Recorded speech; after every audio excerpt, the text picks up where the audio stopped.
Right folks, so this is a follow-up video on the Garmin Striker 4 portable kit review that I posted a couple months ago.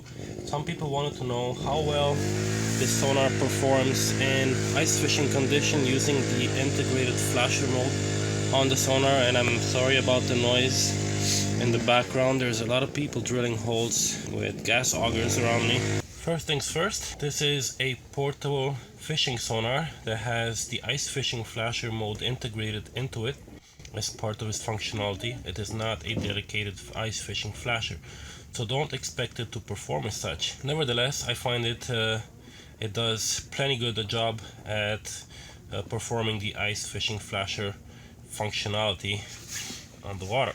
What we have here, we're in 6.2 feet depth.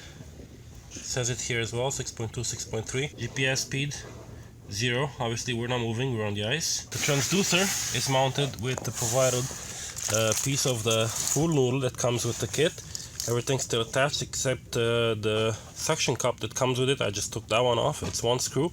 Everything else is attached so that you can still adjust the transducer so it stays straight in the water when you put it into the ice. It floats nicely. It's just below the ice, which right now is at about somewhere around 7-8 inches thick.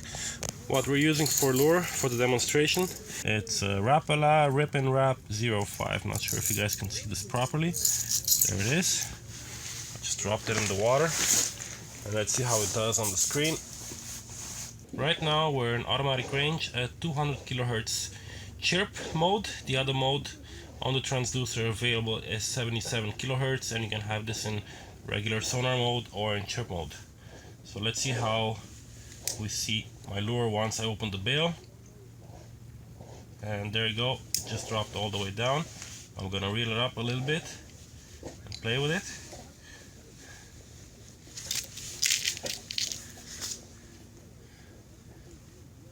And there you can see, right now I'm jigging my lure and you can see it on the screen. Now keep in mind, this is very shallow water, okay, and you might not see everything in this video as I see on the screen. So it's very shallow water and we are in 200 kilohertz mode, which means the angle, the cone angle of the transducer is very narrow, so we have to keep this lure right underneath the transducer in order to see something in the ice flasher mode. If the water was much deeper, the cone would obviously get wider as we go deeper into the water, and we would be able to see this lure much better. Now let's try something over here. I have another hole next to where I put the transducer. Right now I'm in the same hole as the transducer. Here's my lure coming up. I have another hole about 2 feet apart. Now let's see if we can see this lure in the other hole while the transducer is still in the first. So drop this in there. Pretty much at the bottom, 6 feet. If I play with the lure, you don't see it at all. That's because we're completely out of the transducer's cone.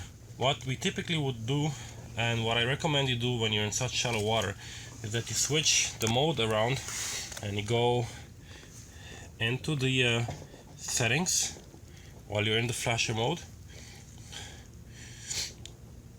You go frequency, change this to 77 kilohertz, so we have a wider sonar cone. And I also suggest strongly that you increase the gain. So gain, select the bottom portion where you have automatic low, automatic medium, or automatic high. Go into automatic high, confirm. We're back into the flasher screen, and now you're going to see everything a little bit more exaggerated as before. So we're in 77 kilohertz. I still have my lure in the second hole here, so I'm going to play with it now, and voila, there you go. All of a sudden we can see this lure. I move it up, you can see it all the way to about 3 feet depth. So The transducer starts picking up my lure at about 3 feet of depth, 3 feet below it, which means the sonar cone is much wider now. Alright folks, so all in all, I'm very satisfied with the sonar. The flasher mode performs remarkably well if you set it up correctly, depending on the depth of the water you're in, and probably the size of the lure as well. The smaller the lure, the tougher it will be for you to see it on your screen. And there you go. If you ever decide to go with this unit as one that does it all, summer fishing, winter fishing, well, I can only suggest that you go ahead, because so far I am very satisfied with it.